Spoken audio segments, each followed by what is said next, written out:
जय श्री राम। मैं आपको बताता हूँ कि हम इस चैप्टर में क्या पढ़ने वाले हैं। हमको पहले वो जानना बहुत ज़रूरी होता है। इसमें हमारे फर्स्ट लेक्चर में ये पूरा का पूरा पैराग्राफ कंप्लीट हो जाएगा। माने 3 सेगमेंट्स में मैंने इस चैप्टर को डिवाइड किया हुआ है। ये जो पहला वाला बबल है मैंने ब्लू कलर का बनाया है, ये हमारा फर्स्ट लेक्चर में कंप्लीट हो जाएगा, जो कि इंट्रोडक्शन, चैप्टर का इंट्रोडक्शन। सेल की डेफिनेशन को लेकर एक कहानी है जो हमको आपको सुनानी है। दूसरा, सेल की हिस्ट्री एक प्यारी सी जुबानी है, वो भी हमने आपको बतानी है। दूसरी बात, सेल के साइज और शेप को लेकर कुछ डिस्कशन है।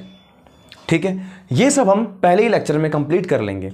उसके बाद ये और ये दोनों थोड़ी लंबी कथाएं, स्पेशली ये सबसे लंबी कथा है, इसलिए इसमें पार्ट्स बनेंगे और पॉसिबली मे भी पॉसिबल है कि प्रोकैरियोटिक सेल में भी पार्ट्स बन जाएं। अदरवाइज हम ट्राई करेंगे कि प्रोकैरियोटिक सेल को भी एक ही लेक्चर में कंप्लीट कर दें। अदरवाइज यूकैरियोटिक सेल की बात करें तो इसमें तो पार्ट्स बनना तय है, क्योंकि इसमें मल्टीपल ऑर्गेनल्स की बात होगी। ठीक है, तो ये 3 सेगमेंट्स में हमने चैप्टर को बांटा है। इस तरीके से आप भी पढ़ेंगे और ये पूरा का पूरा सीक्वेंस एनसीईआरटी को फॉलो करेगा। इस पहले पार्ट को, पहले सेगमेंट को कंप्लीट करने के बाद, या यूं कहो कि पहले लेक्चर को कंप्लीट करने के बाद आप अपनी एनसीईआरटी के शुरुआत के 2 से 3 पन्ने लगातार पढ़ सकते हैं। ठीक है, देन हम प्रोकैरियोटिक सेल पर बढ़ जाएंगे। उसके बाद आप प्रोकैरियोटिक सेल का वाला पैराग्राफ भी पढ़ सकते हैं। जिस तरह हम चलते जाएंगे उसके बाद जस्ट आप एनसीईआरटी की रीडिंग ज़रूर लगाएं, वो बहुत ज़रूरी है। एग्जामिनेशन में एनसीईआरटी को ही प्रेफरेंस दी जाती है। और आखिर ये पता भी तो लगेगा कि हम जो पढ़ा रहे हैं वो सब एनसीईआरटी से मैच कर रहा है, या फिर ये पढ़ाने के बाद आपको एनसीईआरटी समझ में आ रही है, हाँ या नहीं, ये सब। तो वो सब अपने कमेंट्स में आप हमें बता सकते हैं, ताकि हमें भी एक रिव्यू मिले, हमें पता लगे, मालूम लगे कि आखिर जो पढ़ाया जा रहा है वो कितना समझ में आ रहा है, हमें एक सपोर्ट मिले, क्योंकि इसके अलावा हमारा इंटरेक्शन और किसी तरीके से नहीं हो सकता। इसीलिए इसी के साथ स्टार्ट करते हैं अब नेक्स्ट स्लाइड पे हमारे लेक्चर को। जो हमारा आज का काम है हम शुरुआत करते हैं उसकी, और स्वागत करते हैं आपका हमारे प्यारे से लेक्चर में, जो कि आज बेस्ड है chapter cell the unit of life पे। उम्मीद करता हूं आपने ओरिएंटेशन वाला वीडियो देख लिया होगा, जिसके थ्रू आपको यह पता लगा है कि हमने इस चैप्टर से शुरुआत क्यों की है। Let's start the chapter without wasting a time. हमारा एक मकसद बहुत खास रहता है कि हमारे चैप्टर से ज़्यादा इंपॉर्टेंट साइंस की है, और साइंस का सीधा सीधा रिलेशन है उन नामों के साथ जिन नामों के बारे में आप स्टडी कर रहे हो। एक्चुअली इस चैप्टर के नाम में इसके बारे में सब कुछ बताया हुआ है। मैं आपको बताता हूँ कैसे। हमारे पास 3 नाम है, सेल, फिर नाम आता है यूनिट, फिर नाम आता है लाइफ। हम एक एक नाम की अलग अलग से चर्चा करेंगे। फिलहाल के लिए हमको जो पढ़ना है वो है लाइफ। आइए जानते हैं कि सेल का लाइफ से संबंध कैसे है या फिर क्या है। अगर लाइफ की बात करें तो डेफिनेटली आप इतना तो पढ़कर आए हैं, या फिर इतना आप लोग जान भी लेंगे, या फिर मैं एग्जांपल देता हूं आप समझ जाएंगे कि जो लाइफ है वो किसी न किसी लिविंग ऑर्गेनिज्म में बसती है। एग्जांपल के लिए एक पेड़ है, पौधा है, वो सब जिंदा ऑर्गेनिज्म है। मैं इंसान, आप इंसान, हम सब सारे के सारे इंसान लिविंग ऑर्गेनिज्म हैं। शेर, चीता, कुत्ता, हिरण, ये सब क्या है? जिंदा हैं। इंसान तो नहीं है, लेकिन कोई ना कोई ऑर्गेनिज्म तो है। बायोलॉजी की भाषा में जितने भी जीव हैं, चाहे वो हम हो, चाहे जानवर हो, चाहे पेड़ पौधे हों, इन सब के लिए एक बड़ा प्यारा सा शब्द आता है जो कि है ऑर्गेनिज्म। ठीक है, तो लिविंग ऑर्गेनिज्म में ही लाइफ बसती है। हाँ सर, एक लिविंग ऑर्गेनिज्म बड़ा सा होता है ना, राइट? क्या हर बार बड़ा होता है? आप जानोगे वक्त के साथ हर बार बड़ा नहीं होता। अब समझो एक लिविंग ऑर्गेनिज्म, एग्जाम्पल लेते हैं हम ह्यूमन। मान लो एग्जाम्पल लेता हूँ मैं अपना एग्जाम्पल लेता हूँ मैं। ठीक है, इस एग्जांपल से मैं आपको बहुत खास बात समझाने वाला हूं। कोशिश करूंगा शब्द कम हो और एक्सप्लेनेशन ज्यादा हो। लिविंग ऑर्गेनिज्म यानी कि मैं, मेरे अंदर ऑर्गन के सिस्टम है। ऑर्गन सिस्टम बोले तो इसको शॉर्ट में समझाऊं तो digestive system, respiratory system, excretion system, reproductive system, ये सब आप सुनकर आए हो क्लास 10th में। फिर भी मैं आपको एक एग्जाम्पल देता हूं, डाइजेस्टिव सिस्टम। ठीक है, डाइजेस्टिव सिस्टम। बात करते हैं, एक शब्द आता है सिस्टम। इस सिस्टम से आप क्या समझते हो? सिस्टम से हम ये समझते हैं कि कोई भी चीज़ अकेली काम नहीं करती, हर जगह या फिर हर बार सिस्टम को काम करना पड़ता है। एग्जाम्पल के लिए मैं कहूँ, पुलिस डिपार्टमेंट एक सिस्टम ही तो है, जिसमें कांस्टेबल, हेड कांस्टेबल, पुलिसमैन, अलग अलग तरह के SHO होंगे, हाँ कि नहीं, डीएसपी, एसपी, तो ये सब मिलकर एक पुलिस डिपार्टमेंट बनाते हैं, एक सिस्टम बनाते हैं। सेम हॉस्पिटल अगर आप देखो तो हॉस्पिटल में भी ऐसा ही होता है, वहाँ पर नर्सेस होती हैं, वार्ड बॉय होते हैं, डॉक्टर्स होते हैं, हाँ कि नहीं, तो सब मिलकर सिस्टम को बनाते हैं। कहने का मतलब सिस्टम किसी एक के होने से पूरा नहीं होता। आप स्कूल को ही देख लो ना, स्कूल में डायरेक्टर होता है, प्रिंसिपल होता है, वाइस प्रिंसिपल होता है, हाँ कि नहीं, वहाँ पर टीचर्स होते हैं, वहाँ इंचार्जेस होते हैं, होते या नहीं होते, वहाँ स्टूडेंट्स होते हैं, राइट। तो इतने सारे लोग मिलकर जब एक सिस्टम को बनाते हैं, ठीक उस तरीके से वो सिस्टम अगर ऑर्गन्स से मिलकर बना हुआ है तो उसे ऑर्गन सिस्टम कहेंगे। एग्जाम्पल के लिए डाइजेस्टिव सिस्टम। अब मुझे एक बात बताओ, डाइजेस्टिव सिस्टम में कौन कौन से ऑर्गन होते हैं? अगर मैं नाम लूँ या आपको मैं गिनवाना शुरू करूँ तो माउथ होता है, फिर pharynx, then oesophagus, then stomach, then intestine, चाहे स्मॉल फिर लार्ज आएगी, लीवर, पैनक्रियाज, ये सब ऑर्गन्स ही तो है नहीं है? तो डाइजेस्टिव सिस्टम में वैसे तो बहुत सारे ऑर्गन आएंगे, पर जो मैं गिन रहा हूँ वो एक ही ले रहा हूँ। चलो मैंने मान लिया लीवर, ठीक है, मैंने एक एग्जाम्पल लिया है, नथिंग एल्स। ऑर्गन और भी हैं पर मैंने फिलहाल के लिए लीवर लिया है, ठीक है। आप सर समझाना क्या चाह रहे हो? थोड़ा सा वेट करो, ये जो लाइन मैंने लिखी है ना, इस लाइन की बहुत जोरदार कहानी है जिसको मैं आपको कहानी के रूप में ही सुनाना चाहता हूँ, इसलिए आप समझो। लीवर के बाद, लीवर क्या है? ऑर्गन है। Organ system, digestive system. Organ system में ढेर सारे ऑर्गन होंगे, उसमें से एक एग्जांपल लिया हमने एक ऑर्गन का जो कि है लीवर, राइट। इस ऑर्गन में भी टिश्यूज होंगे, मान लिया, बिल्कुल मान लो इस लीवर में आपको टिश्यूज मिल रहे हैं देखने को। ज़्यादा ना सही टिश्यूज के बारे में आप इतना सुनकर आए हो कि टिश्यू क्या होता है? सर एक ग्रुप होता है। किसका ग्रुप? सेल्स का ग्रुप होता है। ढेर सारी सेल्स मिल जाती हैं तो टिश्यू को बनाती हैं। प्रॉपर डेफिनेशन नहीं दी है मैंने अब तक, आपको शॉर्ट में बस ये समझाना चाहा है कि टिश्यूज़ को बनाने के लिए ढेर सारी सेल्स को आना ही पड़ता है, सही है। इसका मतलब जो टिश्यू है अपना, उसमें आपको देखने को मिलेगी सेल, डेफिनेटली ढेर सारी सेल, राइट। लेकिन हमने क्या किया, एक सेल को ले लिया, ठीक है। अब होता क्या है इस कहानी से, अर्थ ये है निकालने का कि ये डेफिनेशन मुझे क्लियर करानी थी। ये fundamentally structural and functional unit of life is called as cell. Sir ये तो हम बचपन से पढ़ते आ रहे हैं, तो बहुत आसान है। एक्चुअली हम बचपन से इसको पढ़ते कम और रटते ज़्यादा आ रहे हैं, इसलिए अब हमको ये चीज़ याद हो चुकी है। लेकिन अगर मैं आपको बताऊं, यहाँ पर दो शब्द हैं, एक स्ट्रक्चरल और एक फंक्शनल। इन दोनों शब्दों का अलग अलग मतलब समझना ज़रूरी है। उसके बाद इन दोनों शब्दों को लाइफ के साथ एसोसिएट करना भी ज़रूरी है। कैसे, मैं आपको बताता हूँ। अब समझो, वैसे सेल के लिए एक और शब्द लगेगा, स्मॉलेस्ट यूनिट, है ना, छोटा। एक स्मॉलेस्ट भी यहाँ लग जाता, इसको मैंने अलग से लिख दिया है, यहाँ पर नीचे डिनोट करा दिया है। क्यों स्मॉलेस्ट वर्ड यूज़ लिया है आप समझोगे। अब मेरी बात सुनो, जो मैं हूँ वो बहुत बड़ा हूँ, राइट। तो चलो हम इसको एक एरो से दिखाते हैं या फिर एक स्टिक से दिखाते हैं कि हम कितने बड़े हैं। मान लो ये हमें बड़े, ठीक है। बात करूँ इस मैं में, मतलब मैं समझाना चाह रहा हूँ कि हम कुछ हैं, हमारा साइज मैं आपको एरो से दिखा रहा हूँ। डेफिनेटली इतने बड़े के अंदर ये छोटा सा पोर्शन मान लो डाइजेस्टिव सिस्टम का है, तो ठीक है, ये मान लो एक हीरा डाइजेस्टिव सिस्टम, ठीक है। इस इतने बड़े मैं के अंदर इतना सा डाइजेस्टिव सिस्टम है, ठीक है। डाइजेस्टिव सिस्टम में ढेर सारे ऑर्गन्स हैं, है ना भाई, 1 2 3 4 ढेर सारे ऑर्गन हैं। उनमें से एक ऑर्गन लिया लीवर, ये लो लीवर ले लिया हमने। डाइजेस्टिव सिस्टम को थोड़ा सा बड़ा कर देते हैं ताकि लीवर को थोड़ा सा बड़ा कर सके। लीवर को, अब लीवर की बात करें, लीवर तो बहुत बड़ा होता है ना, लगभग 1.5 किलो का होता है एक अडल्ट में लीवर। तो उस लीवर के, इतने बड़े लीवर के अंदर भी टिश्यूज़ देखने को मिल रहे हैं अलग अलग तरह के। तो यहाँ पर हमने मान लिया टिश्यूज़ का लेवल और छोटा हो गया, टिश्यूज़ का साइज़ और छोटा हो गया। किसी एक स्पेसिफिक टिश्यू की बात करूँ तो टिश्यू में ढेर सारी सेल्स होंगी तो सेल्स का साइज़ और छोटा हो गया, हाँ कि नहीं। ज़रा गौर से देख के तो बताओ, इस ऑर्गेनिज्म को, ये मैं क्या था सर, एक लिविंग ऑर्गेनिज्म, इसके बाद ऑर्गन सिस्टम, उसके बाद ऑर्गन, उसके बाद टिश्यूज़, उसके बाद सेल्स।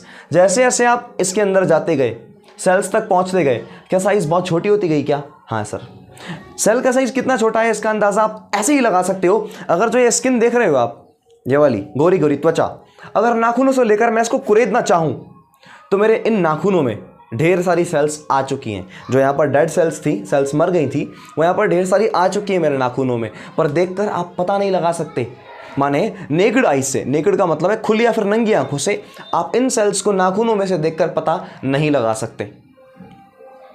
इसका मतलब यह है कि सेल बहुत छोटी होती है।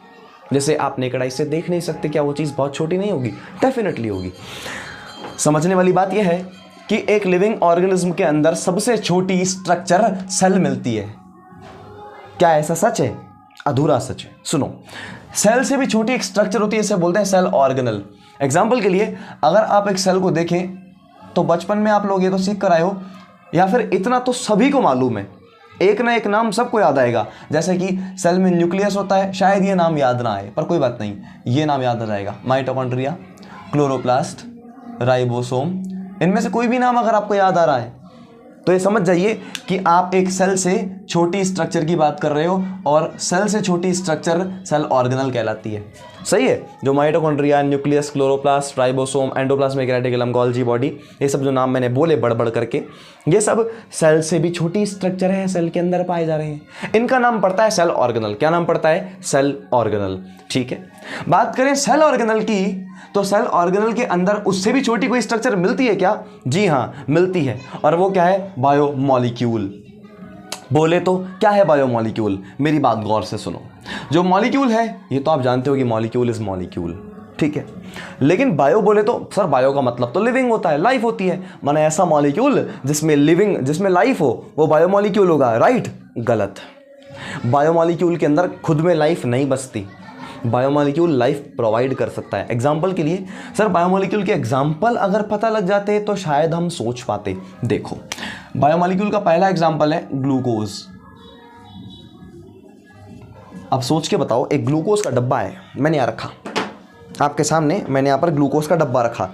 मार्केट से जो मिलता है उसमें ग्लूकोज ही तो होता है। हमने बोला एक ग्लूकोज, चल नाच के दिखा, एक ग्लूकोज, हमसे बात कर। नहीं करेगा, कुछ नहीं करेगा। लेकिन अगर मैं अधमरा पड़ा हूं, मुझमें एनर्जी नहीं है, और मैंने 2 चम्मच ग्लूकोज के निकाल के पानी में घोल के पी लिए, तो मुझमें एनर्जी आ जाएगी, मुझमें जिंदगी आ जाएगी। हाँ कि नहीं? मेरी लाइफ में 4 चांद लग जाएंगे। इसका मतलब यह है कि जो ग्लूकोज है वो एक मॉलिक्यूल है, C6H12O6। ये तो होता है फार्मूला, ये तो आप जानते भी हैं। तो एक मॉलिक्यूल ही तो है, हाँ कि नहीं? केमिस्ट्री के अकॉर्डिंग एक मॉलिक्यूल है। तो इस मॉलिक्यूल में खुद में तो जिंदगी नहीं है। खुद में जिंदगी होती तो एक ग्लूकोज का मॉलिक्यूल भाग रहा होता, कुछ ना कुछ कर रहा होता, कोई ना कोई लिविंग एक्टिविटी परफॉर्म कर रहा होता। सही है कि नहीं? लेकिन जैसे ही इस बायोमॉलिक्यूल को या इस मॉलिक्यूल को मैंने खाया तो मुझ में जिंदगी आ गई, मुझ में जान आ गई। यही तो बोलते हैं, अब जान आ गई यार, तंदुरुस्ती आ गई खा पी के। तो वो सब क्या है? वो जो खाना पीना है हमारा, उसमें मॉलिक्यूल्स हैं। उन मॉलिक्यूल्स की वजह से इस लिविंग ऑर्गेनिज्म में मैं क्या था?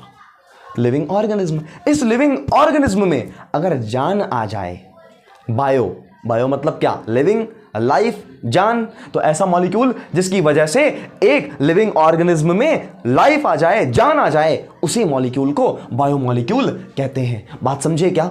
और एग्जांपल दूं क्या इसके? आएंगे आपको समझ में। सर प्रोटीन, वो क्या होता है? प्रोटीन भी एक बायोमॉलिक्यूल ही होता है भाई। Protein is nothing but a biomolecule. माने ऐसा मॉलिक्यूल जिसमें जान न बसती नहीं है, जान प्रोवाइड कर सकता है। माने बायोमॉलिक्यूल जिंदगी दे सकता है। सही है क्या? तो कहानी यहां तक पहुंचाने का क्या मतलब है सर? कहानी यहां तक पहुंचाने का यह मतलब है कि अब तक हम ये सुनते थे कि सेल, जो सेल है वो सबसे छोटी स्ट्रक्चर है। तो ऐसा तो कुछ नहीं है भैया। लिविंग ऑर्गेनिज्म से छोटा ऑर्गन सिस्टम, ऑर्गन सिस्टम से छोटा ऑर्गन, ऑर्गन से छोटा टिश्यू, टिश्यू से छोटा सेल। तो सेल के अंदर ही तो मिल रहे हैं सेल ऑर्गेनल। माने सेल ऑर्गेनल सेल से भी छोटा हो गया। सेल ऑर्गेनल के अंदर ढेर सारे बायोमॉलिक्यूल्स हैं। कैसे हैं वो बताना मेरा काम, अभी नहीं, वक्त के साथ। पर इतना तो आप समझ गए कि सेल ऑर्गेनल से भी छोटा कुछ है। सही है क्या? हाँ सर। मतलब कायदे से एक लिविंग ऑर्गेनिज्म में सबसे छोटी स्ट्रक्चर सेल नहीं होती है, बायोमॉलिक्यूल होती है। तो फिर अब तक हम झूठ पढ़ते आ रहे थे क्या? नहीं, झूठ नहीं पढ़ते आ रहे थे। अभी मैंने पूरी बात बताई नहीं है। पूरी बात जैसे ही कंप्लीट होगी ये डेफिनेशन क्लियर हो जाएगी, और इस डेफिनेशन के क्लियर होने के बाद हम आगे पड़ाव पे बढ़ेंगे। तो अर्थ ये निकल के आता है कि सेल लिविंग ऑर्गेनिज्म की सबसे छोटी स्ट्रक्चर नहीं है। मेरे गौर से मेरे शब्द सुनना। सेल लिविंग ऑर्गेनिज्म की सबसे छोटी स्ट्रक्चर नहीं है। तो माने लिविंग ऑर्गेनिज्म की सबसे छोटी स्ट्रक्चर बायोमॉलिक्यूल है। हाँ, इसलिए यहां पर एक लाइन आई। फिलहाल जिस लाइन पर मैं टिक कर रहा हूं सिर्फ उसे ही पढ़ना है। मेरी बात सुनो, जो मैंने यहां से बताया है, जो यहां से मैंने प्रूफ दिया है, जो यहां से आपको समझ आया है, उसके बेसिस पर एक लाइन है, और अभी हम सिर्फ उस लाइन को ही पढ़ेंगे, उसके अलावा कुछ नहीं पढ़ेंगे। सुनो, मैंने क्या कहा, लिविंग ऑर्गेनिज्म की सबसे छोटी स्ट्रक्चर सेल है? नहीं है। यह बात आप जान चुके हो कि सेल से छोटी सेल ऑर्गेनल होती है, सेल ऑर्गेनल से छोटा बायोमॉलिक्यूल होता है। इसका मतलब लिविंग ऑर्गेनिज्म की सबसे छोटी स्ट्रक्चर सेल नहीं होती है, तो क्या होता है? बायोमॉलिक्यूल होता है। ठीक है, यह है वो लाइन।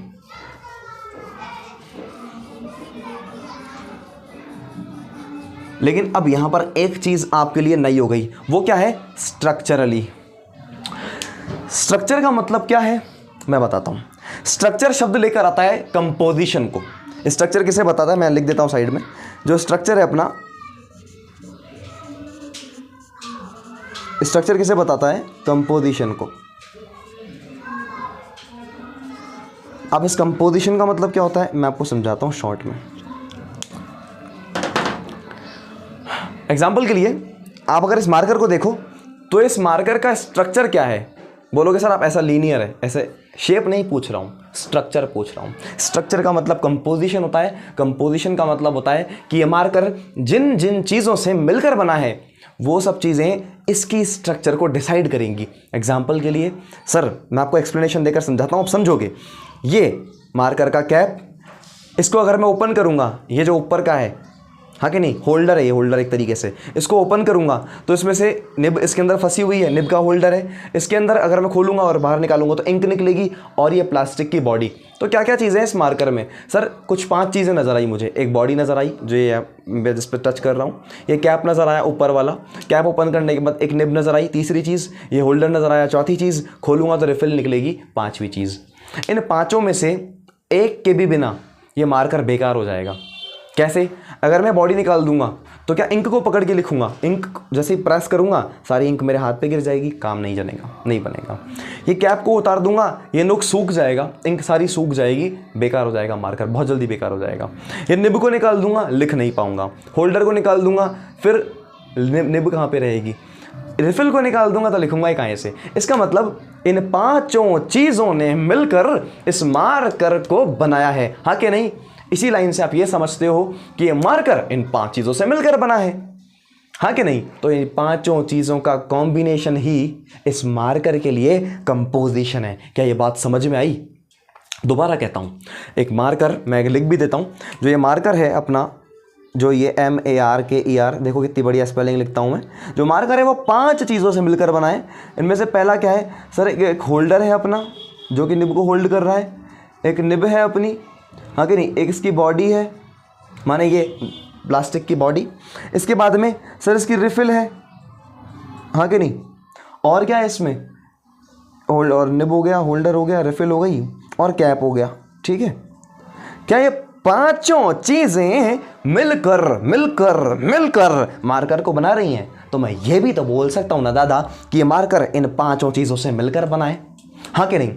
बात समझने वाली है यहाँ पर कि ये मार्कर या फिर कोई भी चीज़ जिन भी चीज़ों से मिलकर बनती है वो सब चीज़ें कंपोजिशन कहलाती हैं। समझ गए क्या? और ये कंपोजिशन ही स्ट्रक्चर को बताता है। तो सोच के बताना, क्या अल्टीमेटली लिविंग ऑर्गेनिज्म सेल्स से मिलकर बना है? हाँ। बायोमॉलिक्यूल से मिलकर बना है? हाँ। सेल ऑर्गेनल से मिलकर बना है? हाँ। अल्टीमेटली ऐसा ही तो है, ऐसा ही तो है।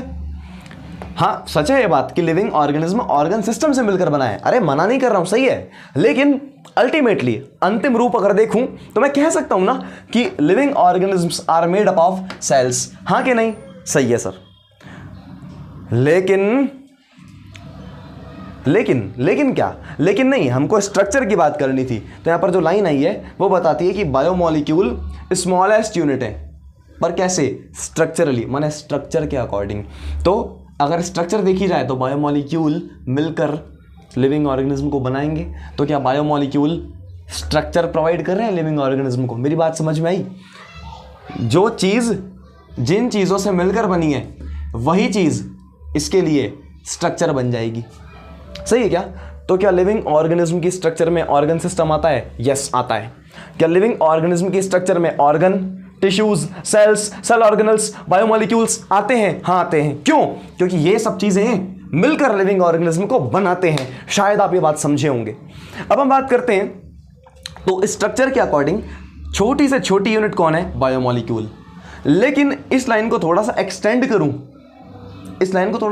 करूं, तो ये वाली लाइन निकल कर आती है, और वो ये है कि स्ट्रक्चर के अकॉर्डिंग स्मॉलेस्ट यूनिट बायोमोलिक्यूल है, सच है। लेकिन स्ट्रक्चर के अकॉर्डिंग वो स्मॉलेस्ट यूनिट जिसमें जिंदगी बसती है, माने विच कंटेन्स लाइफ।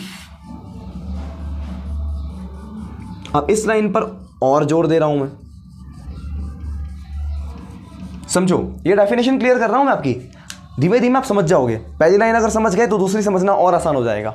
इधर समझो मेरी बात, स्ट्रक्चरली स्मॉलेस्ट यूनिट कौन है? बायोमोलिक्यूल, वो तो समझ गए। लेकिन स्ट्रक्चरली वो स्मॉलेस्ट यूनिट जिसमें जान बसती है वो सेल है। कैसे? जैसे कि मैंने आपको बताया कि ग्लूकोज, प्रोटीन बायोमोलिक्यूल्स हैं, ठीक है। इनको रख दो अकेले, लो दिखाएंगे जान अपने अंदर, इनके अंदर जान नहीं है, लाइफ नहीं है, कैसे दिखाएंगे जान? फिर सेल ऑर्गेनल को, माइटोकॉन्ड्रिया, क्लोरोप्लास्ट, राइबोसोम, इन सबको सेल से बाहर निकालो और बोलो चल नाच के दिखा, चल कोई फंक्शन प्ले करके दिखा। कुछ नहीं करेंगे। फंक्शन प्ले करेंगे तभी तो हम बोलेंगे कि वो लोग जिंदा हैं या फिर उनमें लाइफ है। माने बायोमोलिक्यूल या सेल ऑर्गेनल लिविंग ऑर्गेनिज्म में सबसे छोटे हैं, हाँ ये सच है। स्ट्रक्चरली ये दोनों छोटे हैं, ये सच है, लेकिन इनमें जान नहीं बसती। बात समझ गए? तो मैं ये कह सकता हूं कि लिविंग ऑर्गेनिज्म का स्ट्रक्चर या फिर कंपोजिशन सेल भी है, बायोमोलिक्यूल भी है, सेल ऑर्गेनल भी है। लेकिन लिविंग ऑर्गेनिज्म के कंपोजिशन में वो चीज जिसमें जान बसती है वो कौन है? सेल। सेल से छोटी कोई भी चीज जान नहीं रखती, लाइफ नहीं रखती। सेल कैसे जान रखती है भाई? यूनिसेल्युलर ऑर्गेनिज्म, वो ऑर्गेनिज्म जिसमें एक सेल हो। एग्जाम्पल के लिए अमीबा देखो आप, बैक्टीरिया देखो, इनमें एक ही सेल्स होती हैं। क्या वो लोग जिंदा नहीं होते? बैक्टीरिया जिंदा रहता है ना। क्यों जिंदा रहता है? क्योंकि उसमें एक सेल तो मौजूद ही है, हाँ कि नहीं? मिनिमम एक सेल अगर हो जाएगी तो वो ऑर्गेनिज्म जिंदा माना जाएगा। लेकिन सेल से छोटी कोई भी स्ट्रक्चर अपने अंदर जिंदगी नहीं रख सकती। तो यहाँ से बात निकल कर आई कि स्ट्रक्चर के अकॉर्डिंग सबसे छोटी यूनिट कौन होगी? बायोमोलिक्यूल। हाँ, लेकिन स्ट्रक्चर के अकॉर्डिंग वो सबसे छोटी स्ट्रक्चर जिसमें जान बसती हो वो तो सिर्फ सेल है। अब जान जिसमें भी बसेगी ना, जिसमें लाइफ होगी, उसके लिए एक वर्ड आएगा, इंडिपेंडेंट एग्जिस्टेंस। इंडिपेंडेंट का मतलब क्या होता है? किसी दूसरे ऑर्गेनिज्म पर डिपेंडेंट ना रहना पड़े, है ना। और एग्जिस्टेंस का मतलब होता है अपना जीवन चलता जाए। एग्जिस्टेंस मतलब मैं इस दुनिया में हूँ, मेरी एग्जिस्टेंस है, समझ रहे हो? मैं इस दुनिया में हूँ, जिंदा हूँ, मरा नहीं हूँ, तो ये मेरी एग्जिस्टेंस ही तो है जिसकी वजह से मैं दिख पा रहा हूँ आपको। अगर एग्जिस्टेंस खत्म हो जाएगी तो मैं भी खत्म हो जाऊंगा। तो इंडिपेंडेंट एग्जिस्टेंस का मतलब क्या है? लाइफ। जिंदगी का मतलब क्या है? किसी और पर डिपेंडेंट नहीं रहना पड़ रहा, है ना। तो सेल क्या है? इंडिपेंडेंट एग्जिस्टेंस रखने वाली एक स्ट्रक्चर है। समझ में आ गई बात? तो ये दोनों लाइनें अगर आपको समझ में आई तो यहाँ से आपको ये क्लियर हुआ कि सेल फंडामेंटली, आधारभूत रूप से, माने बेसिकली एक यूनिट है। कैसी यूनिट? स्ट्रक्चरल यूनिट और फंक्शनल यूनिट। स्ट्रक्चरल यूनिट तो समझ में आ गया कि लिविंग ऑर्गेनिज्म की स्ट्रक्चर को ये सेल बना रही है और इसमें लाइफ है। लिविंग ऑर्गेनिज्म की स्ट्रक्चर को सेल ऑर्गेनल और बायोमोलिक्यूल भी बना रहे हैं, लेकिन इन दोनों में लाइफ नहीं है। बेसिक से आपको बात समझ में आ गई होगी। इसलिए सेल स्ट्रक्चरल यूनिट है, ठीक है। लेकिन सेल फंक्शनल यूनिट कैसे है? समझो, फंक्शनल यूनिट का मैंने यहां पर प्रूफ दे रखा है। एग्जांपल के लिए स्टमक बनाया हमने, ठीक है। स्टमक ऐसा ही तो होता है, थोड़ा मैंने चौड़ा कर दिया इसको। इसमें जो इसकी एपिथेलियम सेल्स होती हैं, ये मैं आप शॉर्ट में समझा रहा हूँ मैं आपको, 10th में आप पढ़कर आए होंगे इस चीज़ को। इसकी जो सेल्स दिख रही हैं आपको इस स्टमक के अंदर की लेयर में, ये ढेर सारी सेल्स बनाई है मैंने। ये सेल्स सीक्रेट करती हैं कुछ ना कुछ चीज़ों को। वो चीज़ें आप 10th क्लास में आराम से पढ़ कर आए हो। तो जो चीज़ों को सीक्रेट कर रही है वो कौन कर रही है? ये स्टमक कर रहा है, हाँ कर रहा है। लेकिन एक्चुअली क्या स्टमक के अंदर प्रेजेंट सेल्स ये काम कर रही हैं? हाँ कर रही हैं। माने इस स्टमक के फंक्शन को प्ले करने के लिए क्या स्टमक की सेल्स जिम्मेदार हैं? हाँ, मैं कह सकता हूँ ना कि इस स्टमक एक ऑर्गन ही तो होता है, तो इस ऑर्गन के फंक्शन को सेल्स प्ले कर रही हैं, सही है क्या? तो देखो, cells are functioning for organ. इसका मतलब यह है कि फंक्शनल के अकॉर्डिंग भी सेल ही वो चीज़ है जो फंक्शन प्ले करेगी, सही है। और ऐसा करने के लिए किसी एक सेल को दूसरे सेल पर डिपेंडेंट रहने की ज़रूरत नहीं है। हो सकता है आप इस सवाल पूछते हैं कि सर माइटोकॉन्ड्रिया भी तो फंक्शन प्ले करता है, लेकिन माइटोकॉन्ड्रिया को फंक्शन प्ले करने के लिए सेल के अंदर रहना ज़रूरी है। सेल के बाहर रहकर माइटोकॉन्ड्रिया फंक्शन प्ले नहीं कर सकता। बात समझ गए क्या? इसका मतलब यह है कि सेल सबसे छोटी यूनिट है जो कि स्ट्रक्चर और फंक्शन दोनों में पार्टिसिपेट करती है, साथ ही साथ अपने अंदर लाइफ परसिस्ट रखती है। सही है क्या? ये डेफिनेशन अगर क्लियर हो गई तो ये कहानी सारी आपकी क्लियर हो गई। इंडिपेंडेंट एग्जिस्टेंस सेल के लिए वर्ड आया है जो कि लिविंग के बारे में बताता है। मैं आपको बता देता हूं, इंडिपेंडेंट एग्जिस्टेंस मतलब किसको बताता है? लिविंग को। किसको बताता है? लिविंग को। साथ बोलो, लिविंग को। वेरी गुड, ठीक है। अब यहां पर 2 नोट पॉइंट मैंने लिखवाए, इनको भी देख लो एक बार। तो क्या एक सिंगल सेल जिंदा रह पाएगी? हाँ।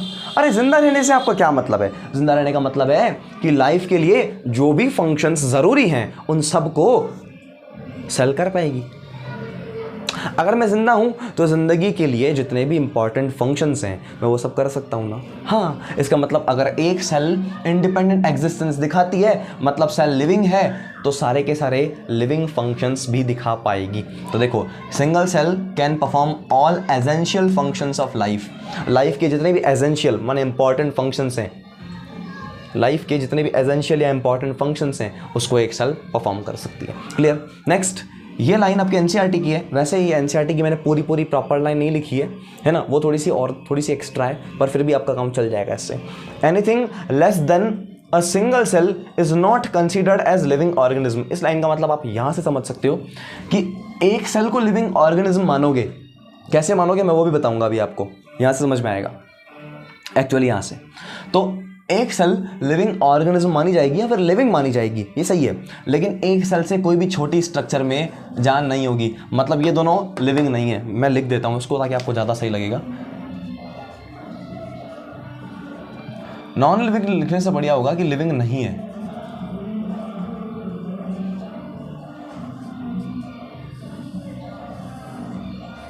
ये और ये लिविंग नहीं है, मैंने क्रॉस लगा दिया, आगे ध्यान रखना है ना।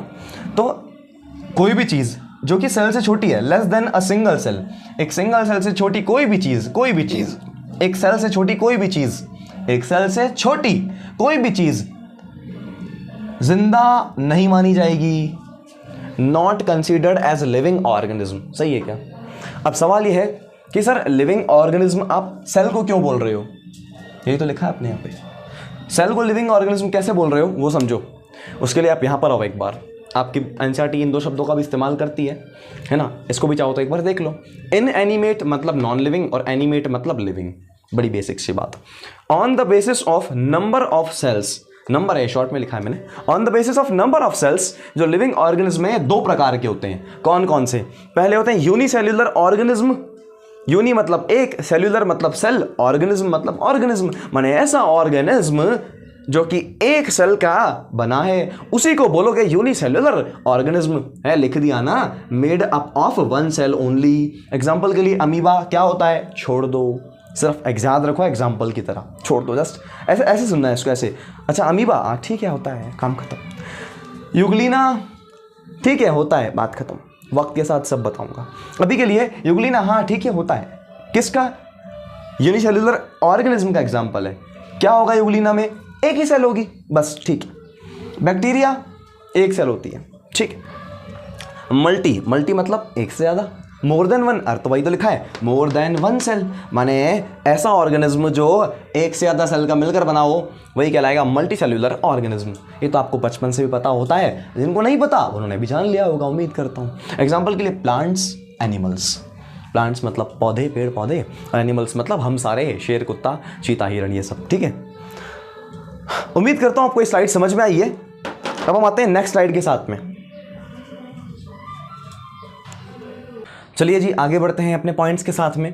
अब हमारा टॉपिक या फिर पॉइंट है पढ़ने को, history about cell and nucleus, है ना। उम्मीद है ये शब्द आप सुनकर आए हो। न्यूक्लियस की बात कर रहा हूं मैं, सेल तो आप सुनकर आए हो। सेल और न्यूक्लियस जो आप सुनकर आए हो या नहीं आए हो कोई बात नहीं, आपको इस डायग्राम से भी थोड़ी देर में समझ में आ जाएगा कि ये दोनों चीज़ें आखिर है क्या, ठीक है। तो सेल और न्यूक्लियस की हिस्ट्री क्या रही है, मतलब इसकी डिस्कवरी किस किसने की। डिस्कवरी मतलब खोजा किस किसने। भाई एक सेल दिखती नहीं है, एक सेल नहीं दिखती तो एक सेल के अंदर प्रेजेंट छोटा सा न्यूक्लियस कैसे दिखेगा? इसका मतलब इसको देखने के लिए कई साल लग गए होंगे, कई मेहनत करने वाले बंदों ने इस पर काम किया होगा। तो शुरुआत करते हैं हमारे पहले बंदे के साथ। वैसे ये 3 बंदे नहीं है, ऐसे और भी बंदे हैं, ऐसे और भी लोग हैं। एक्चुअली ये सब्जेक्ट जो आप पढ़ रहे हो वो बायोलॉजी है। बायोलॉजी किसका हिस्सा है? साइंस का हिस्सा। साइंस एक सब्जेक्ट है, साइंस पर काम करने वाला साइंटिस्ट। ठीक है, अभी आप एक छोटी सी बात समझो, बहुत काम आएगी आपको नेक्स्ट स्लाइड में। मैंने कहा सर साइंस एक सब्जेक्ट है, इस पर काम करने वाला साइंटिस्ट। सुनना अब, साइंस में जो बायोलॉजी है, बायोलॉजी एक सब्जेक्ट है, इस पर काम करने वाला बायोलॉजिस्ट। सही है? ठीक उस तरीके से जूलॉजी वो भी एक सब्जेक्ट है, क्योंकि बायोलॉजी के 2 हिस्से हैं, पहला जूलॉजी, दूसरा बॉटनी। ओके, तो जूलॉजी पर काम करने वाला कौन? जूलॉजिस्ट। और बॉटनी पर काम करने वाला कौन? बॉटनिस्ट। हाँ कि नहीं? तो इन सब लोगों ने साइंस पर तो काम किया है, साइंस पर काम करने वाला कौन? साइंटिस्ट। स्पेलिंग में लिख सकता हूँ उसकी, पर कोई बात नहीं, SCIENTIST है ना। तो रॉबर्ट हुक नाम का पहला साइंटिस्ट जो आया, इसने क्या देखा?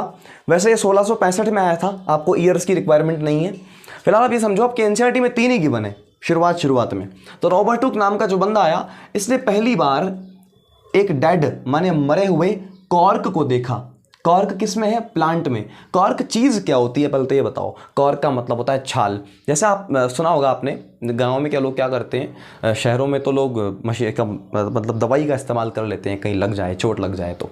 लेकिन गांव में नीम का छोड़ा अगर सुना हो तो, माने शहरों में भी कई लोगों को पता है। तो पेड़ पर, नीम के पेड़ पर जो खाल होती है ना, उसकी खाल या फिर छाल होती है, वो छाल जो सॉलिड सी होती है, काफ़ी ज़्यादा, काफ़ी टाइट होती है, वो बहुत रफ होती है, वो होती है कॉर्क। डेड होती है वो, मरी हुई होती है वो। तो dead cork of plant, cork समझ गए क्या है? छाल, पेड़ की छाल को कॉर्क बोलेंगे। तो डेड कॉर्क ऑफ प्लांट को खोजने वाला रॉबर्ट हुक है। बात समझ में आती है सर? इस कॉर्क की अगर बात करूं तो इसका मतलब है स्ट्रक्चर लाइक हनीकॉम्ब। इसका मतलब यह है कि कॉर्क जो देखा गया, जो छाल देखी गई, उस छाल का जो स्ट्रक्चर था ना, वो ठीक वैसे था जैसे मधुमक्खी का छत्ता होता है। कैसे होता है मधुमक्खी का छत्ता? सर उस मधुमक्खी के छत्ते में इस तरीके से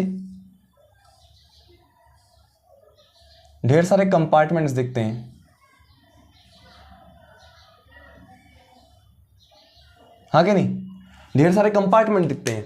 तो इस कॉर्क का स्ट्रक्चर भी हनीकॉम्ब जैसा था। ठीक है सर, नॉर्मल सी बात है। डेड का मतलब क्या है? डेड का मतलब मुर्दा। अब यहाँ पर जो आप सेल के बारे में पढ़ रहे हो, तो सेल के रिलेशन में या सेल के रिलेटिवली आप डेड शब्द कब इस्तेमाल लेते हो, वो आपको समझ में आएगा इस डायग्राम से। फिलहाल के लिए आप ये समझो कि डेड कॉर्क था। अब डेड का मतलब जो ये वाली लाइन है, ये आपको यहाँ से समझ में आ जाएगी। रुको आगे सुनो। पहला तो था रॉबर्ट हुक, जिसने प्लांट की सेल्स निकालने की कोशिश की, लेकिन डेड सेल्स पर वो पहुंचा। ठीक है, उसके बाद एंटोन वॉन ल्यूवेनहॉक, इतना बड़ा नाम के बजाय आप ल्यूवेनहॉक बोलते, काम चल जाता। तो एंटोन वॉन ल्यूवेनहॉक नाम के बंदे ने पहली बार सेल को देखा। अरे पहली बार तो इसने देखा था, इसने पहली बार डेड सेल को देखा, रॉबर्ट हुक ने। एंटोन वॉन ल्यूवेनहॉक ने पहली बार लिविंग सेल को देखा, जिंदा सेल को देखा। ठीक है, दूसरी बात, रॉबर्ट ब्राउन की बात करें, इन भाई साहब ने न्यूक्लियस को देख लिया। न्यूक्लियस मतलब एक ऑर्गेनल है जो कि सेल के भी अंदर प्रेजेंट है। अब आओ इस डायग्राम पे चलते हैं।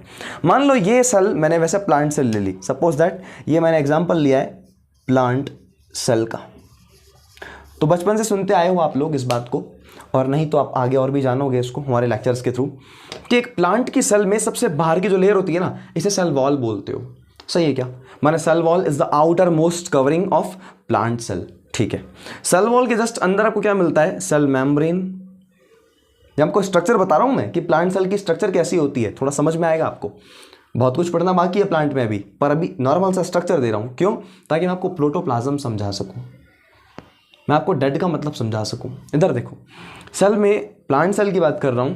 अगर मैं प्लांट सेल की बात करूं तो आउटर मोस्ट कवरिंग को सेल वॉल बोलोगे। उसके जस्ट अंदर आपको सेल मेम्ब्रेन मिलती है। सेल मेम्ब्रेन के अंदर, अब सेल मेम्ब्रेन क्या है? कवरिंग है। सेल मेम्ब्रेन ये 2D शेप नहीं है, ये सेल का 3D शेप है। मान लो एक सेल उठाई मैंने बॉल के जैसी, उसको आधा मैंने बोर्ड में डाल दिया और यूँ काट दिया, तो आपको ये लेयर्स दिख रही हैं, सही है क्या। तो इसके अंदर जो लवादा फैला हुआ है, जो लिक्विड फैला हुआ है पूरा का पूरा, ये जिसमें मैं हाथ फैला रहा हूँ, ये सारा का सारा लिक्विड, समझ रहे हो। सेल मेम्ब्रेन जिस लिक्विड को कवर करती है ना, इस लिक्विड को आप साइटोप्लाज्म बोलते हो, इसको छोड़ के। मानो जो ये देख रहे हो, ये सारा का सारा लिक्विड सेल मेम्ब्रेन से कवर्ड है। तो सेल मेम्ब्रेन जिस लिक्विड को कवर करती है, उस लिक्विड को आप साइटोप्लाज्म बोलते हो। सेल मेम्ब्रेन किस में है सर? सेल में है। सेल के लिए साइंस में एक शब्द आता है साइटो। क्या आता है? साइटो। और सेल के अंदर जो लिक्विड है, इस लिक्विड के लिए शब्द आता है प्लाज्मा या फिर प्लाज्म। तो सेल के लिए आया साइटो, लिक्विड के लिए आया प्लाज्म। माने सेल के अंदर जो भी लिक्विड प्रेजेंट है उसे आप क्या बोलोगे? Cell for cyto, liquid for plasm. Cell liquid, cytoplasm, सही है क्या? ठीक है सर। अब इस साइटोप्लाज्म के अंदर अगर आप देखो तो एक स्ट्रक्चर मिल रही है गोल सी। ये इस स्ट्रक्चर का नाम है न्यूक्लियस। क्या नाम पड़ गया? न्यूक्लियस। न्यूक्लियस की जो मेम्ब्रेन है, इसको आप बोल सकते हो न्यूक्लियर मेम्ब्रेन। जैसे सेल की मेम्ब्रेन को सेल मेम्ब्रेन बोलते हैं, वैसे न्यूक्लियस की मेम्ब्रेन को न्यूक्लियर मेम्ब्रेन बोल सकते हो। मैंने लिखा नहीं है, पर आपको बताने के लिए मैंने एक्स्ट्रा में बता दिया। इस न्यूक्लियस के अंदर भी लिक्विड है, और इस लिक्विड का नाम क्या पड़ता है? क्योंकि सेल के लिए शब्द आता है अपना साइटो, तो न्यूक्लियस के लिए शब्द आता है न्यूक्लियो, सही है। वैसे न्यूक्लियस के लिए एक और शब्द आता है जिसको बोलते हैं कैरी ऑन, मैं आपको आगे बताऊंगा। फिलहाल ये समझो कि न्यूक्लियस के लिए एक शब्द आया न्यूक्लियो, और लिक्विड के लिए आया प्लाज्म। माने न्यूक्लियस के अंदर जो भी लिक्विड है उसे बोलोगे न्यूक्लियोप्लाज्म। तो मेरे को एक बात सोच के बताओ, एक ब्लू कलर से बनाया मैंने प्लाज्म और एक ब्लैक कलर से बनाया मैंने प्लाज्म। मैंने इसका कलर नहीं बताना चाह रहा हूँ आपको कि कलर ऐसा होता है, मैं आपको ये समझाना चाह रहा हूँ कि मैंने दो अलग अलग प्लाज्म बनाए हैं, दो अलग अलग फ्लूइड बनाए हैं। तो इस एक सेल के अंदर कौन कौन से प्लाज्म मिले? गौर से देखो, मैंने इनको बबल कर रखा है। एक साइटोप्लाज्म मिला और एक न्यूक्लियोप्लाज्म मिला। तो मैं कह सकता हूं क्या कि एक सेल का पूरा पूरा, इस शब्द पे गौर करना, एक सेल का पूरा पूरा लिक्विड एक तो न्यूक्लियोप्लाज्म और एक साइटोप्लाज्म मिलकर है, हाँ कि नहीं? इसी पूरे पूरे के लिए जो मैंने बोला ना पूरा पूरा, इस पूरा पूरा के लिए एक शब्द आता है जो है प्रोटो। क्या है? प्रोटो। तो प्रोटो किसके लिए आया? पूरा पूरा। और प्लाज्म क्या है? लिक्विड। माने एक सेल का पूरा पूरा लिक्विड प्रोटोप्लाज्म कहलाएगा। तो क्या है पूरा पूरा liquid? Sir nucleoplasm and cytoplasm. तो मैंने वही यहां पर लिखा है कि protoplasm is equal to nucleoplasm and cytoplasm. Clear है क्या? हाँ सर। अब सोच के बताओ, किसी सेल के अंदर अगर ये लिक्विड नहीं रहेगा, इस लिक्विड में मेनली वाटर है। क्या है? Mainly water. एक सेल हो या बॉडी हो, पानी पर ही तो जिंदा रहती है। अगर ये प्लाज्म ना हो, मतलब पानी ना हो, तो ये सेल का टाई फिश हो जाएगा ना। इसका अर्थ ये है कि एक सेल अपने न्यूक्लियोप्लाज्म और साइटोप्लाज्म की वजह से जिंदा मानी जाएगी। हाँ, तो अगर कोई सेल डेड मानी जा रही है तो क्या उसमें ये दोनों लिक्विड होंगे? नहीं होंगे। इन दोनों लिक्विड को मिलाकर क्या बोलते हो? प्रोटोप्लाज्म। माने प्रोटोप्लाज्म एब्सेंट होगा, सही है क्या? ये मेडिकल टर्मिनेशन है ना? तो प्रोटोप्लाज्म एब्सेंट होगा, उस सेल को आप डेड बोल दोगे। शायद ये बात आपको क्लियर हुई होगी। आगे बढ़ते हैं। अब अगर हम कहें इफ वी से, अगर हम एनिमल सेल का एग्जांपल लें, ये तो प्लांट सेल है, एनिमल सेल का एग्जांपल लें, तो एनिमल सेल के एग्जांपल में सेल वॉल नहीं होती। माने एनिमल सेल में सेल वॉल नहीं पाई जाती है। हम एनिमल से ना, हमारे में सेल वॉल नहीं मिलती है, ठीक है। सेल मेम्ब्रेन मिलती है, सेल वॉल नहीं मिलती, ठीक। तो एक शब्द आया प्रोटोप्लास्ट। ये प्रोटोप्लास्ट किसको बताता है? सर वो सेल जिसमें सेल वॉल ना हो, उसी को आप बोलोगे प्रोटोप्लास्ट। तो मैं कह सकता हूं कि a cell without cell wall is called as protoplast. Easy. मैंने एनिमल की सेल की बात करें, सेल वॉल तो उसमें होगी नहीं, तो बाकी बची हुई सेल को क्या बोल दोगे आप? प्रोटोप्लास्ट। सही है क्या? क्या मैं ये बोल सकता हूं कि प्रोटोप्लास्ट में ये प्रोटोप्लाज्म होगा और सेल मेम्ब्रेन होगी? भाई सेल मेम्ब्रेन पूरे के पूरे प्लाज्मा को कवर करके बैठी है ना। पूरे के पूरे प्लाज्मा को क्या बोला? प्रोटोप्लाज्म। प्रोटोप्लाज्म को कौन कवर कर रहा है? Cell membrane. माने सेल मेम्ब्रेन और प्रोटोप्लाज्म मिलकर प्रोटोप्लास्ट बना रहे हैं। बात क्लियर हुई मेरी? भाई सेल मेम्ब्रेन, सेल वॉल तो है ही नहीं। If we are talking about animal cell, then उसमें प्रोटोप्लास्ट पाया जाएगा। इसका मतलब सेल वॉल एब्सेंट रहेगी। अगर सेल वॉल हटा दूं तो क्या बचा सर? दो चीज़ें बची, एक सेल मेम्ब्रेन बचा और इसके अंदर का सारा लिक्विड, चाहे वो न्यूक्लियस का हो चाहे सेल का लिक्विड हो। सही है क्या? माने पूरा का पूरा लिक्विड क्या कहलाएगा? प्रोटोप्लाज्म। तो ये पूरा प्रोटो, जहाँ तक मेरा हाथ फैल रहा है वो प्रोटोप्लाज्म और एक सेल मेम्ब्रेन, ये दो चीज़ें मिल जाएंगी तो ये बताएगा प्रोटोप्लास्ट को, क्योंकि सेल वॉल हमने निकाल दी। सही है। अब आते हैं नेक्स्ट स्लाइड के साथ में। चलिए जी आगे बढ़ते हैं अपने नेक्स्ट पॉइंट के साथ में, जो कि है सेल थ्योरी। जैसा कि अभी पिछले वाली स्लाइड पे हम सेल की हिस्ट्री के बारे में पढ़ रहे थे, तो उसी सेल की हिस्ट्री के बारे में एक पॉइंट और आया है जो कि है सेल थ्योरी। मतलब सेल पर एक थ्योरी दी गई। थ्योरी तो आप समझते ही हो, क्या दी गई थ्योरी, कैसे दी गई थ्योरी और किसने दी थ्योरी, वो सब इसी स्लाइड पर हम पढ़ने वाले हैं। चलिए शुरू करते हैं। हमारे पास 1, 2 और 3, टोटल 3 साइंटिस्ट हैं जिन्होंने सेल थ्योरी में अपना योगदान, कंट्रीब्यूशन दिया है। आओ शुरुआत करते हैं पहले वाले से, क्योंकि इसका और इसका नाम बोलने में, इसका नाम भी लोग बोल लेते हैं आसानी से, लेकिन इसका नाम बोलने में जुबान थोड़ी लड़खड़ा जाती है, इसलिए मैंने इसका नाम हिंदी में भी लिख दिया है, उसका नाम भी हिंदी में लिख दिया। अब समझो, सबसे पहले एक बंदा आया जिसका नाम है श्लाइडेन। क्या नाम है? श्लाइडेन।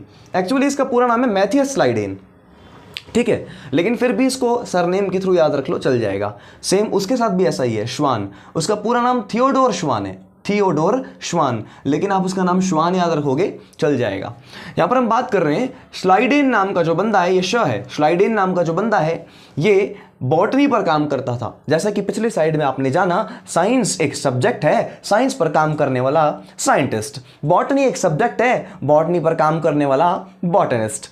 तो ये बंदा बॉटनी पर काम करता था, मतलब पेड़ पौधों के बारे में पढ़ाई वढ़ाई करता था, उसी के बारे में बताता था। तो ये क्या कहलाना चाहिए? बॉटनिस्ट, क्योंकि ये जर्मनी से था, जर्मनी, तो जर्मनी से था इसलिए जर्मन बॉटनिस्ट, ठीक है। वहीं पे श्वान की बात करते हैं, तो श्वान भाई साहब हमारे ब्रिटिश रहे, ब्रिटिश, और जूलॉजी पर काम किया इसलिए जूलॉजिस्ट। तो श्वान जूलॉजिस्ट रहा है ब्रिटिश वाला, श्लाइडेन बॉटनिस्ट रहा है जर्मनी वाला। सही है क्या?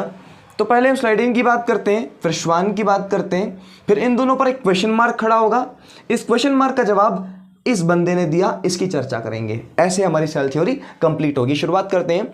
श्लाइडेन की बात करें, ये जर्मनी का बॉटनिस्ट था, माने बॉटनी पर इसने पढ़ाई की, यूँ कह दो कि बॉटनी पेड़ पौधों से संबंधित इसने बातें करी, इसलिए बॉटनिस्ट रहा है।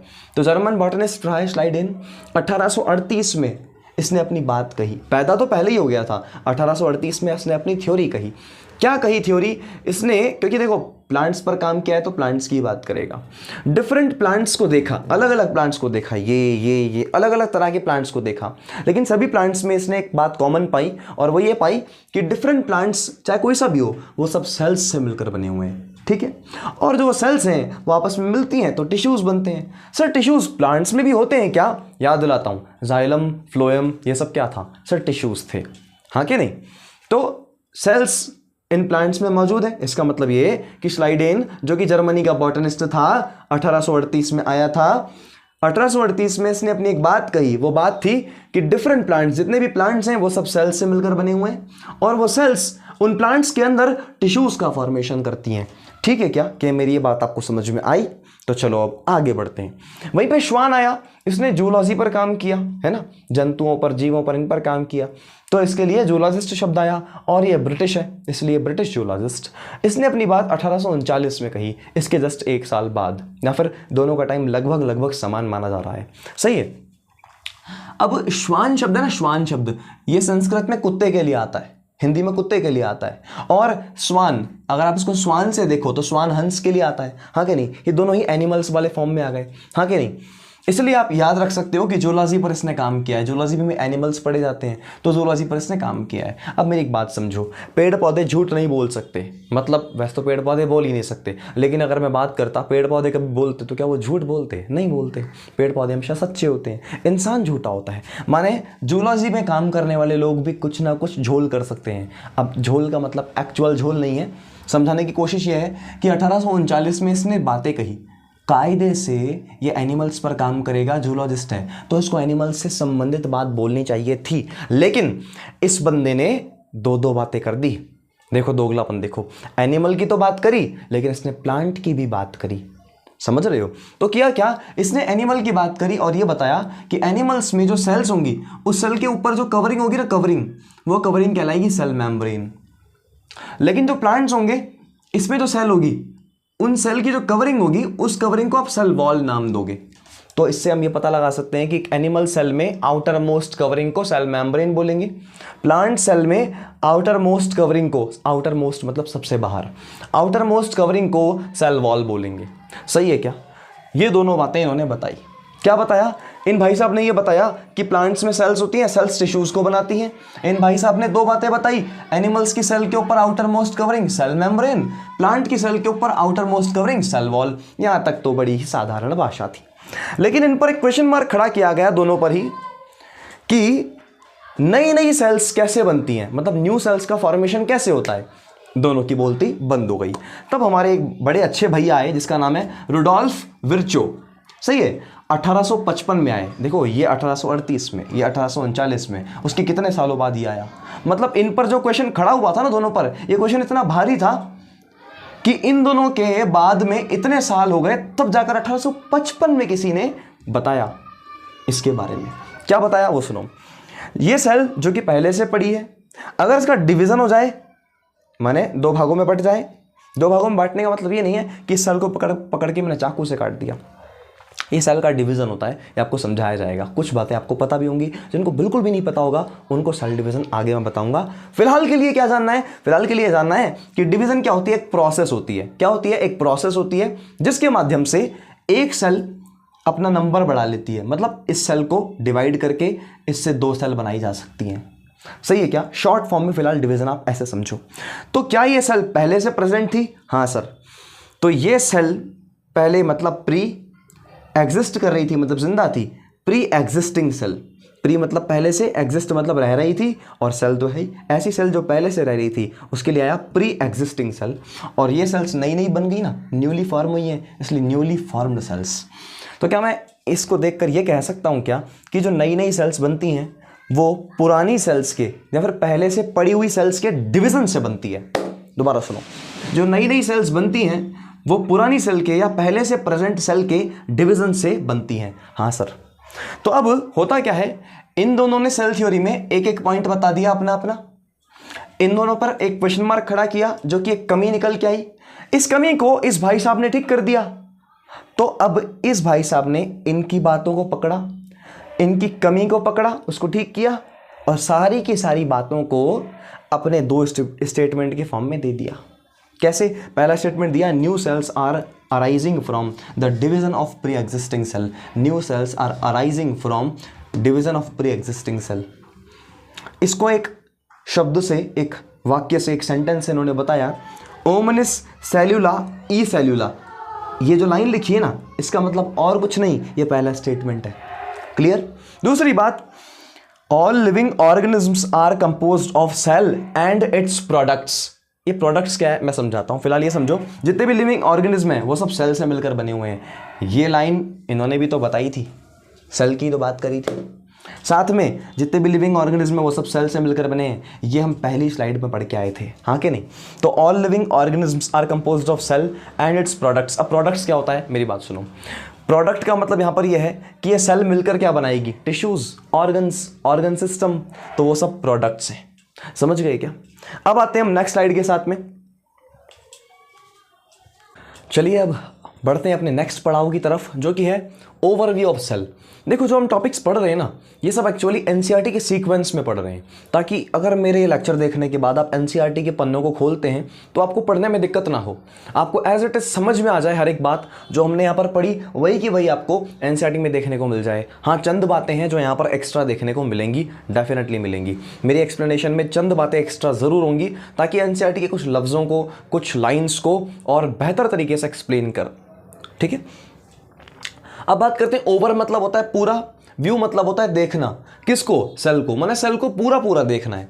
पूरा पूरा कैसे देखते हैं? सबसे पहले सेल को बाहर से देखो, देन सेल को अंदर से देखो। यही होता है सेल को पूरा पूरा देखना। तो पहले हम किसको देखेंगे, अंदर को या बाहर को? डेफिनेटली हमारी नज़रें पहले बाहर जाती हैं, इसलिए हम पहले सेल को बाहर से देखेंगे। तो सेल को पूरा पूरा देखेंगे ओवरव्यू ऑफ सेल नाम के टॉपिक में। अब समझते हैं पहले नोट पॉइंट में हम एक लाइन पढ़ेंगे या फिर एक छोटा सा शब्द पढ़ेंगे जो कि है डीलिमिटिंग लेयर। तो एक ऐसी लेयर जो कि लिमिट लगाने के लिए, डी मतलब है रिमूवल या फिर रोकना, इन सब के लिए डी लगता है अक्सर, है ना। डी रोकने के लिए, रिमूवल के लिए, मतलब किसी भी चीज़ का प्रतिरोध कर रहा हो, किसी चीज़ को रेजिस्ट कर रहा हो, किसी चीज़ को रोक रहा हो। रोकना यहां पर एक इंपॉर्टेंट वर्ड है। इसका मतलब एक ऐसी लेयर जो कि रोकने के लिए, लिमिट लगाने के लिए रोकने का काम करती है। बात समझे। एग्जाम्पल के लिए मैं बोलूं कि ये एक चीज़ है, ये एक चीज़ है, ये यहां वहां भाग सकती है, तो इसको रोकना है, माने इस पर लिमिट लगानी है। तो लिमिट लगाना तो हो गया एक काम, है ना। अब उस काम को करने के लिए एक लेयर आएगी, तो उस लेयर के लिए क्या काम है? यही काम है कि वो इसको रोक दे। सही है क्या? तो इस पर लिमिट लगानी है ताकि ये रुक जाए, तो इस पर लिमिट लगाने के लिए रोकने वाली लेयर आएगी ना। तो ऐसी लेयर, मान लो ये वो लेयर है, तो ऐसी लेयर जो कि लिमिट लगाना चाहती है इस पर और उसको रोक दे, तो रोकने के लिए वर्ड आया डी। सही है क्या? ऐसी लेयर जो कि लिमिट लगाने के लिए, रोकने के लिए काम करे। बात समझे क्या? उसे कहेंगे डीलिमिटिंग लेयर। माने एक चीज़ है, इसकी डीलिमिटिंग लेयर क्या होगी? जो इसको कवर करे। जैसे मैं हूं, मेरी डीलिमिटिंग लेयर फिलहाल क्या लग रही है? सर ये टी शर्ट लग रही है जो आपने पहन रखी है। इसका मतलब जो भी चीज़ मेरे शरीर के बिल्कुल बाहर बाहर होगी वो मेरे लिए डीलिमिटिंग लेयर है। क्या डीलिमिटिंग लेयर आउटर मोस्ट लेयरिंग नहीं है? हाँ जी, आउटर मोस्ट लेयरिंग को और सिंपल शब्दों में क्या कहूंगा? बाउंड्री। मेरी बॉडी की बाउंड्री पे टी शर्ट ही तो है, तो आया बाउंड्री ऑफ सेल। इसका मतलब ऐसी लेयर जो कि लिमिट लगाने के लिए रोकने का काम करती है, उसे डीलिमिटिंग लेयर बोलते हैं। और सेल के केस में इसे आप बाउंड्री भी बोल सकते हो। क्लियर? आगे बढ़ते हैं। यहाँ पर दो चीज़ें आ रही हैं क्योंकि सेल्स दो तरह की हैं। क्या सेल्स सिर्फ दो तरह की होती हैं? और भी तरह की होती हैं, पर मेनली हम एनिमल सेल और प्लांट सेल पढ़ेंगे। और आपकी एनसीईआरटी ने इन्हीं दोनों सेल्स के एग्जाम्पल भी दिए हैं। आओ समझते हैं। एनिमल सेल की बात करें तो उसकी डीलिमिटिंग लेयर सेल मेम्ब्रेन होती है। ये तो हम जानकर आ गए ना कि एनिमल सेल में जो सेल होती है उसके बाहर की कवरिंग को सेल मेम्ब्रेन बोलते हैं। सही है क्या? ठीक है। इसका एग्जाम्पल आपकी बुक ने, हमारी एनसीईआरटी ने लिया है, वह है ह्यूमन चीक सेल। चीक मतलब होता है गाल, ये रहा गाल, तो यहां से निकाल लो सेल्स को। सर यहां तो खून निकलेगा, फिर यहां पर कैसे सेल्स निकाल पाएंगे? एक्चुअली अब जहां मैं जुबान छूने वाला हूं, मेरी जुबान जहां टच करेगी वो हिस्सा भी चीक में ही आता है। ये देखो, ये वाला, इसके अंदर वाला हिस्सा वो भी चीक में आता है, हाँ कि नहीं? वहां की सेल्स कैसे निकलेंगी? क्या वहां खून नहीं निकलेगा? एक्चुअली जब आप बैठे रहते हैं फ्री, तो कई बार आपने देखा होगा हम दांतों से कुरेचने की कोशिश करते हैं, उसको कुरेदने की कोशिश करते हैं अंदर वाली लेयर को। तो क्या हमारे दांतों पर कुछ कुछ हिस्सा उस सेल का लग जाता है? कुछ कुछ मास टाइप स्ट्रक्चर लग जाता है? हाँ, जैसे हम चबाते रहते हैं दांतों में, है ना, लाइक उसको निकालते हैं तो वो भी चीक का ही तो हिस्सा है, इसलिए ह्यूमन चीक सेल। समझ में आया?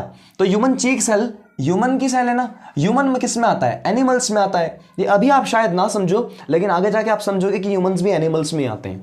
तो ह्यूमंस की सेल माने एनिमल सेल, तो एनिमल सेल की डीलिमिटिंग लेयर क्या होगी? Cell membrane. सही है। प्लांट सेल की बात करें तो उसमें डीलिमिटिंग लेयर सेल वॉल होती है, माने प्लांट की सेल के सबसे बाहर की कवरिंग को सेल वॉल बोलते हैं। ये हम पीछे की स्लाइड में देखकर आ चुके हैं। इसका एग्जांपल हमारी बुक ने लिया अनियन पील। पील मतलब होता है खाल। कैसी खाल? एक ट्रांसपेरेंट खाल। अनियन जो प्याज होता है ना, जब आप इसको छीलते हो, इसमें कई सारे क्या होती हैं? परतें होती हैं। उसमें जब आप सबसे बाहर की परत छीलते हो, वो तो हो गया छिलका। उसे हटाने के बाद एक ट्रांसपेरेंट लेयर आती है, ट्रांसपेरेंट, जिसको छीलने पर आपको ट्रांसपेरेंट आर पार दिखेगा, वो होती है अनियन पील। समझ में आया? तो प्लांट की सेल के बाहर सेल वॉल मिलती है, एनिमल की सेल के सबसे बाहरी लेयर सेल मेम्ब्रेन कहलाती है। क्लियर? और सबसे बाहर की लेयर्स को ही डीलिमिटिंग लेयर कहा जाता है, माने बाउंड्री ऑफ सेल। उम्मीद करता हूं आपको ये दो बातें समझ में आएंगी। आगे बढ़ते हैं बातों के साथ। एक नोट पॉइंट है, बहुत अच्छा नोट पॉइंट है ये, बचपन से आप पढ़ते आ रहे हो। एक्चुअली छोटी क्लासेस में भी पढ़ा था, लेकिन याद नहीं रहा होगा, और रहा हो ना रहा हो तो भी यहाँ जानने को मिल रहा है।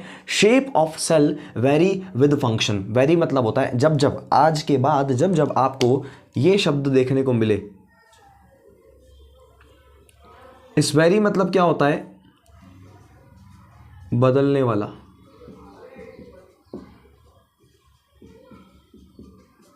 माने जिसमें चेंजेस हो सकते हैं, वो चीज़ जिसमें चेंजेस हो सकते हैं ना, उसे वेरिएबल कहा जाएगा, या फिर उसके लिए शब्द का इस्तेमाल किया जाएगा वेरी, मतलब वो चीज़ बदल सकती है। क्लियर? तो शेप ऑफ सेल, सेल का जो शेप है वो वेरी करता है, बदल जाता है। किस बेसिस पे? उसके फंक्शंस के बेसिस पे। जैसा होगा सेल का फंक्शन वैसा होगा उसका शेप। सही है। ये कुछ वैसे है कि अगर हम ह्यूमन की बॉडी का एग्जांपल लें तो ह्यूमन की बॉडी कई तरह की होती है इस मामले में। किस मामले में? फंक्शंस के बेसिस पे। लाइक कोई एथलीट है ना, तो डिपेंड करता है वो एथलीट कौन सा स्पोर्ट खेल रहा है।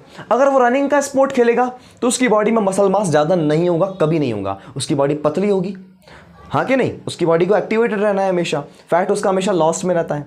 वहीं पे कोई स्पोर्ट अगर एमएमए का है तो उसमें भी बहुत भारी भरकम मसल्स नहीं बनी होंगी, लेकिन बहुत पतला भी नहीं होगा, मानो उसकी मसल्स में जान रहेगी और एक प्रॉपर शेप रहेगी, राइट? वहीं पे अगर कोई बॉक्सर है तो उसके जो ये वाले फोर आर्म्स हैं ये थोड़े मोटे रहते हैं, थोड़े टाइट रहते हैं, थोड़े शक्तिशाली रहते हैं, हाँ कि नहीं? क्योंकि उसका स्पोर्ट ऐसा है। माने जैसा जैसा फंक्शन एक बंदा, एक इंसान प्ले करता है, उसी के बेसिस पे उसकी बॉडी की शेप भी बदल जाती है। जो इंसान सिर्फ ठूंसता रहेगा उसका शरीर फूलता चला जाएगा, तो फंक्शन के बेसिस पे शेप बदल गई। कोई इंसान जिम करेगा तो उसका एब्स, बॉडी में मस्कुलर स्ट्रक्चर्स डेवलप होते जाएंगे, माने उसके फंक्शंस उसके शेप को डिसाइड करेंगे। आई होप आप समझे। इसका एग्जाम्पल, बहुत बेस्ट एग्जाम्पल है नर्व सेल। इसे आप 10th क्लास में पढ़कर आए हो। करना क्या होता है? सर एक सुई लूं और यहां चुबो दूं, तो यहां से लेकर पता लगता है दिमाग को कि चुभन तो हुई है, हाँ कि नहीं? पैर में चुबो दूं तो भी, माने यहां से भी संदेश पहुंचा, यहां से भी संदेश, पैरों से भी संदेश पहुंचा। माने इतने डिस्टेंसेस से जो सिग्नल्स पहुंच रहे हैं एक्चुअली सीएनएस तक पहुंचते हैं, सेंट्रल नर्वस सिस्टम, जिसमें ब्रेन और स्पाइनल कॉर्ड दोनों आता है। तो ये सारे के सारे नर्व इंपल्सेस जो पहुंचे उसको कैरी किसने किया? इस नर्व सेल ने। तो क्या ये नर्व सेल लंबी नहीं होनी चाहिए? बिल्कुल होनी चाहिए, राइट?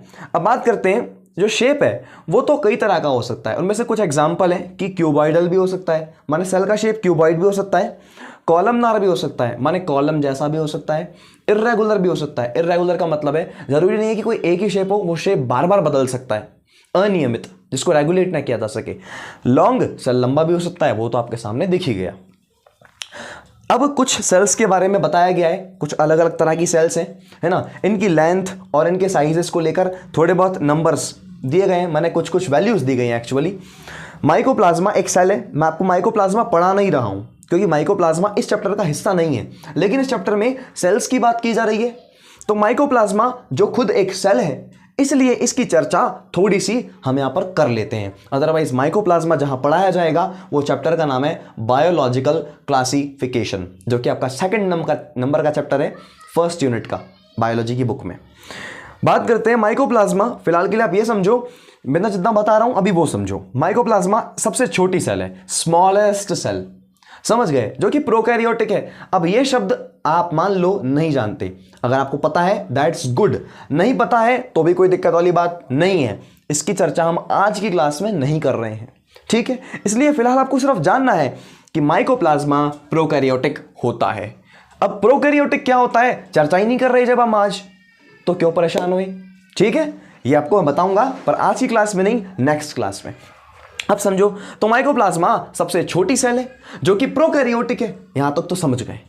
इसमें सेल वॉल एब्सेंट होती है, माइकोप्लाज्मा में सेल वॉल एब्सेंट होती है, बात समझे?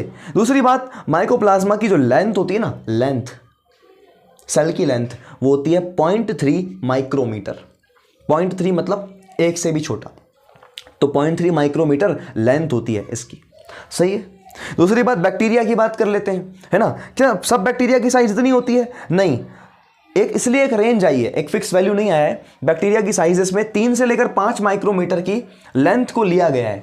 इस साइज को, इस लेंथ को एक एवरेज माना गया है, मतलब यहां से लेकर यहां तक एक रेंज दी गई है, रेंज एक्चुअली।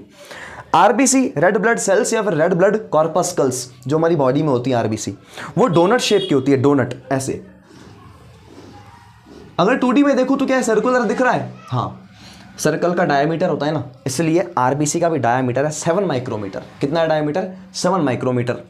दूसरी बात, सिंगल सेल, एक ऐसी सिंगल सेल की बात कर रहा हूं जो कि है लार्जेस्ट, माने सबसे बड़ी। तो कौन सी है वो सबसे बड़ी सिंगल सेल? वो है एग ऑफ एन ऑस्ट्रिच। अब इस एग का मतलब यहां पर ओवम है। ओवम समझते हो, एग सेल जिसको बोलते हैं हम, माने ऑस्ट्रिच मतलब शुतुरमुर्ग। शुतुरमुर्ग की जो सेल होती है ओवम नाम की। ओवम समझते हो ना, ओवम क्या होता है?